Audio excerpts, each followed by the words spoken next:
नमस्कार, मी ॲडव्होकेट सागर पाटील आज परत आपल्या समोर आहे की आज आपल्याला एक आनंदाची बातमी द्यायची आहे आणि खूप खूप शुभेच्छा आपल्या सगळ्यांना. आपण सगळे 45 लाखाचे मालक झालेले आहात. आज आपल्या सगळ्यांकडे 45 लाख प्रत्येकाच्या अकाउंटवर आता यायला पाहिजे. हे मी म्हणत नाही आहे, मोदीजींनी जे आपल्याला सांगितलं होतं आणि कृपया मी टीका करत नाहीत. मोदीजी फार मोठे आहेत आणि माझ्यासारख्या माणसाने त्यांच्यावर टीका करायचा काय अधिकार आम्हाला नाही आहे. फक्त मी सांगतो की देशाच्या प्रधान सेवकांनी जे सांगितलं होतं आपल्याला की काळा पैसा ह्या देशामध्ये आल्यानंतर प्रत्येकाला 15 लाख मिळतील. आता मोदीजींनी एवढं काम केलं आहे आपल्या सगळ्यांसाठी आणि आपल्या देशाला एवढं समृद्ध केलेलं आहे की स्विस बँकेमध्ये जो 15 लाख आहेत ते आता प्रत्येकाला 45 लाख मिळतील. याचं कारण काय की 2015 नंतर ते आज तगाय स्विस बँकेमधला पैसा हा तिपटीने वाढलेला आहे. देशावरचं कर्ज देखील तिपटीने वाढलेलं आहे आणि स्विस बँकेतला पैसा देखील तिपटीने वाढलेला आहे. आणि आपण लोक काय मेहनत करत नाहीत, काय काम करत नाही राव. आपण सगळं फुकट खातो.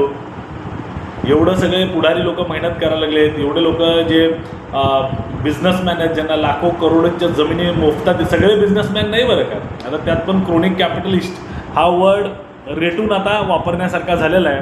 ह्या देशात 2 क्रोनिक कॅपिटलिस्ट आहेत, सगळ्यांना माहीत आहे आणि नाव घ्यायलाही काय हरकत नाही.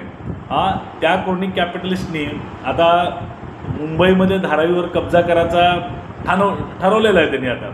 आणि त्यांनी असं सांगितलं की आम्हाला काही फरक पडत नाही आहे. म्हणजे आम्हाला तिथं राहणाऱ्या लोकांची जे 40-50 वर्ष तिथं राहतात त्यांची परमिशन मिळाली तरी काय फरक पडत नाही, नाही मिळाली तरी फरक पडत नाही.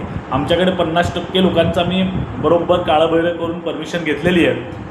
ठीक आहे, असो, तो पार्ट वेगळा आहे. काय झोपडपट्टीतले लोक आहेत, इथं झोपडपट्टीत राहतात, जाऊन तिकडे दुसरीकडे कुठं तर राहतील है ना. झोपडपट्टीत राहणारे माणसं थोडेच आहेत आणि फुकट खाणारे लोक आहेत. हे सगळे मेहनत करणारे लोक आहेत. त्यांनी एवढी मेहनत केली की तुम्ही कदाचित तुमची प्रॉपर्टी 3 पटीने वाढवली का मला माहीत नाही, पण स्विस बँकेत पैसा मात्र 3 पटीने वाढलेला आहे आणि देशावरचं कर्ज देखील 3 पटीने वाढलेलं आहे. मग आता आपल्या सगळ्यांना शुभेच्छा द्यासाठी फार काय ह्यात बोलणार नाही आहे. थोडक्यात सांगतो की आपल्या सगळ्यांना खूप खूप शुभेच्छा. आपण जे चमत्कार केलेला आहे, हे सरकार निवडून देणं म्हणजे एक चमत्कारच आहे. हे आपण सगळ्यांनी मिळून केलेलं आहे आणि आपण सगळेजण साथ देऊया.